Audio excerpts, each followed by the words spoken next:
All right, La Muerta Devious, Chapter 9. Ninth chapter of the La Muerta series. Man, that's a lot. Welcome back. Thanks for joining me.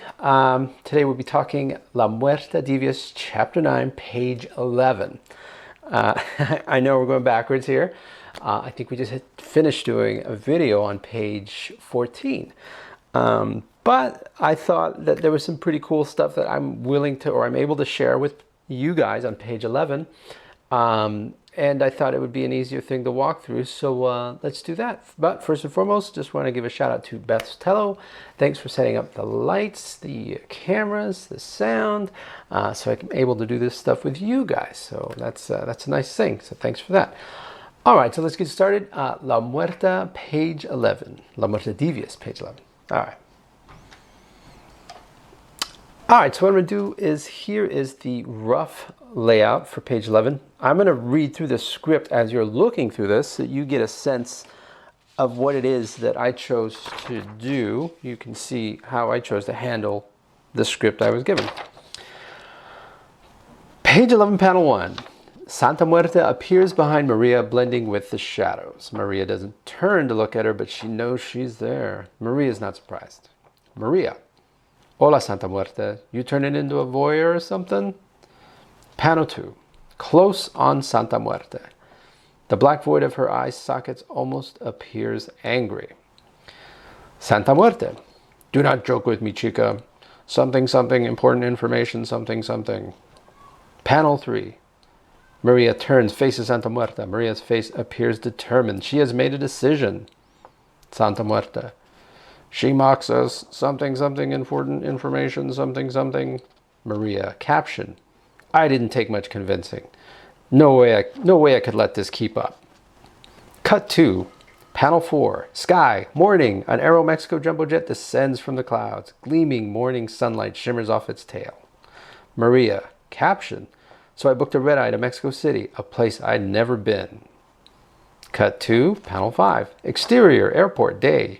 Maria, in sunglasses and street clothes, struts away from the terminal with a bag over her shoulder. See reference photo number 5 for inspiration. She approaches the curb. Maria. Caption. I couldn't ask Faustino to come with me.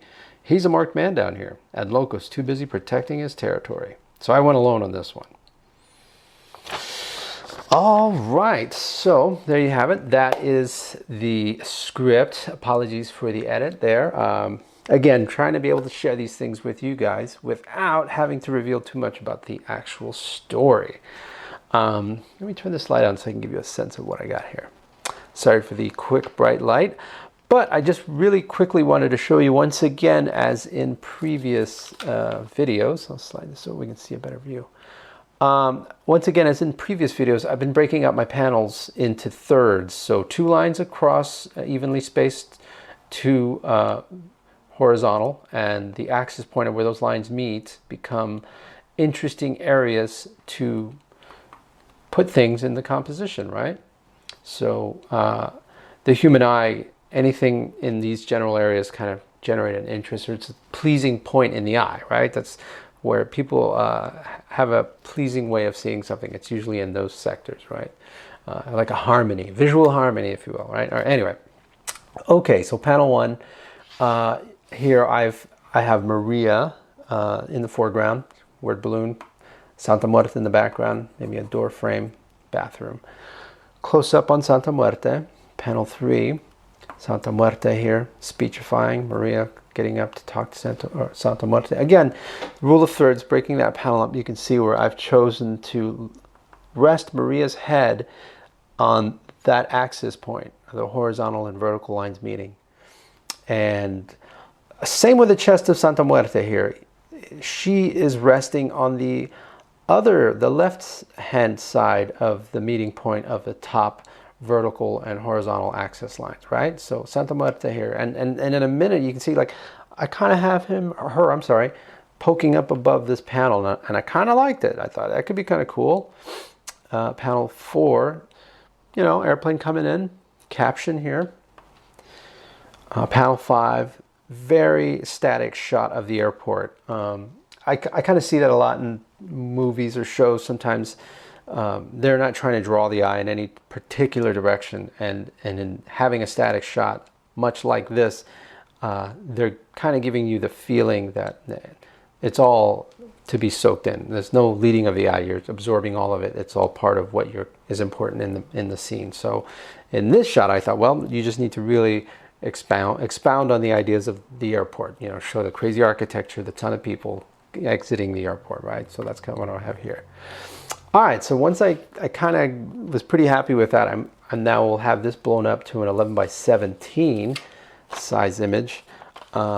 And it's just blown up, and I work out the details. So let me get that for you. All right. Set my camera.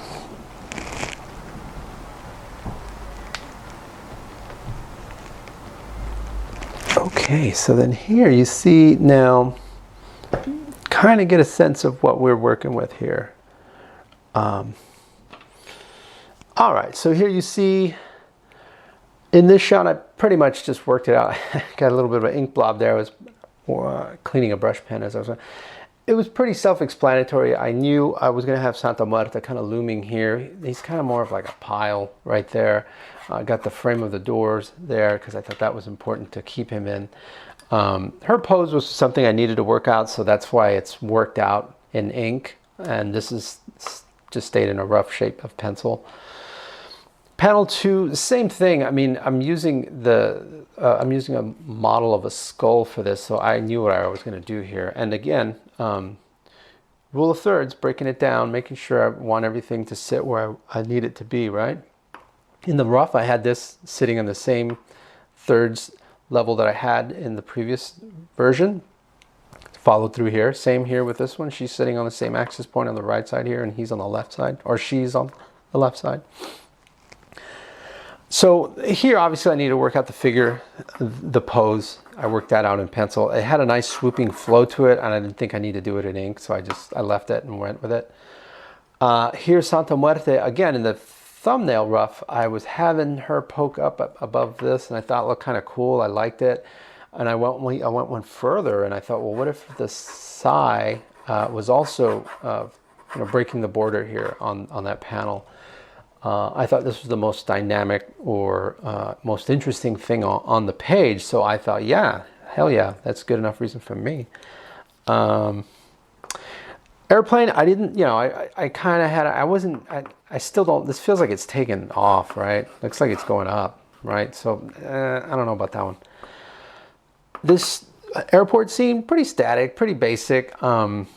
I knew if I had my perspective worked out, which would be somewhere in the middle here, and work on the fancy architecture, I thought it was enough.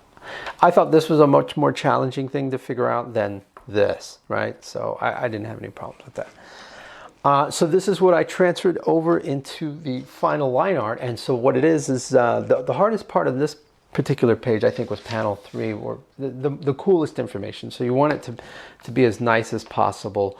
And here, I'll show you what we came up with on that, right? Okay, so here's the final line art. Okay, so panel 1, pretty similar to how we had it laid out, right? I knew he was going to be mostly in shadow, I knew she was mostly going to be in shadow here. So we got that worked out. And a little bit of ink splatter here to add to it. Panel 2, pretty much as it was in the rough there, right? And then panel 3, you can see how I've transferred over this character from the layout, right?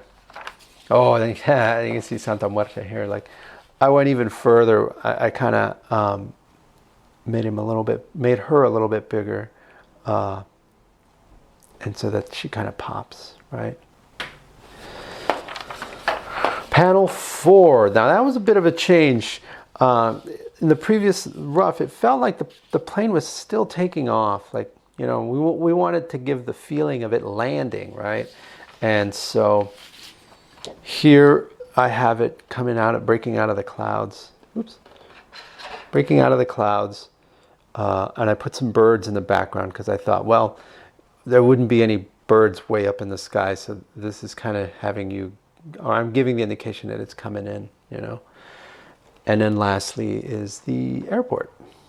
So with the airport, I chose not to show Maria in the way that she was described, because in the very next page, in the very first panel, I took the opportunity to use those visual cues to show her curbside.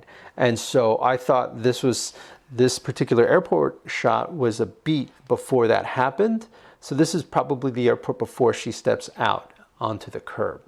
And that was a decision I made creatively. I thought it was more aesthetically pleasing to set that up and have her in the next. It's almost like a step-by-step direction, in that we'd have to show the airport first before she exited it, right? So that's kind of me doing that.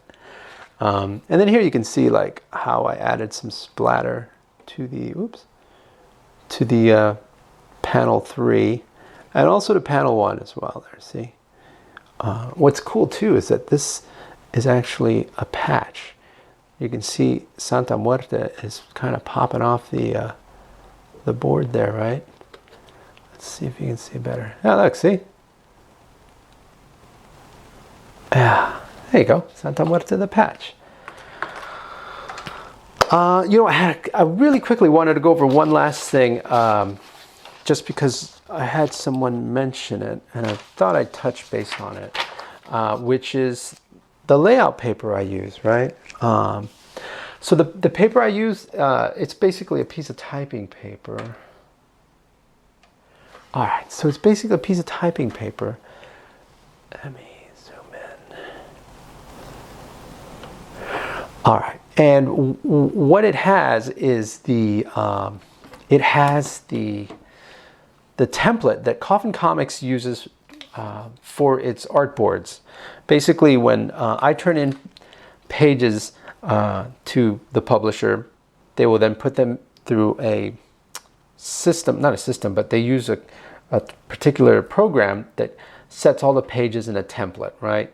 And so Beth was able to figure out what the template was that they used, and based on that, she was able to make me one template. And so this outside box is the bleed of the pages. So this would be the very edge of the artboard. So anything past that, you're off the artboard. So this second box is the live area. So anything drawn within this will definitely make print, and it won't get cut off by anything. So this interior box is important for things like lettering, even vital information in the drawing.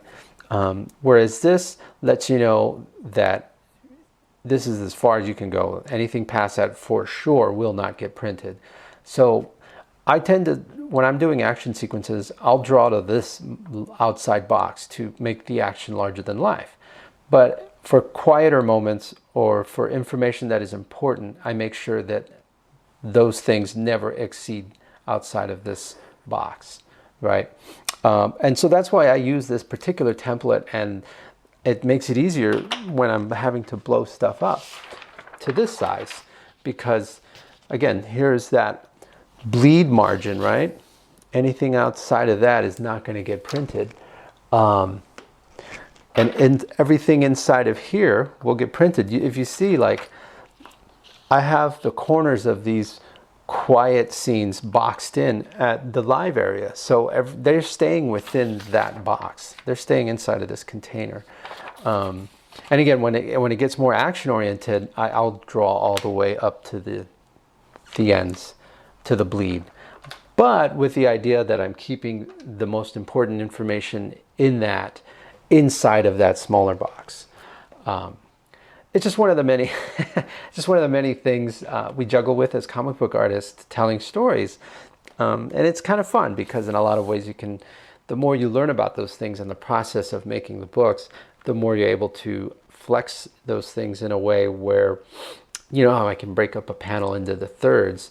Sometimes you can deliberately squeeze things into a corner to make it feel claustrophobic, even though it's not pleasing to the eye.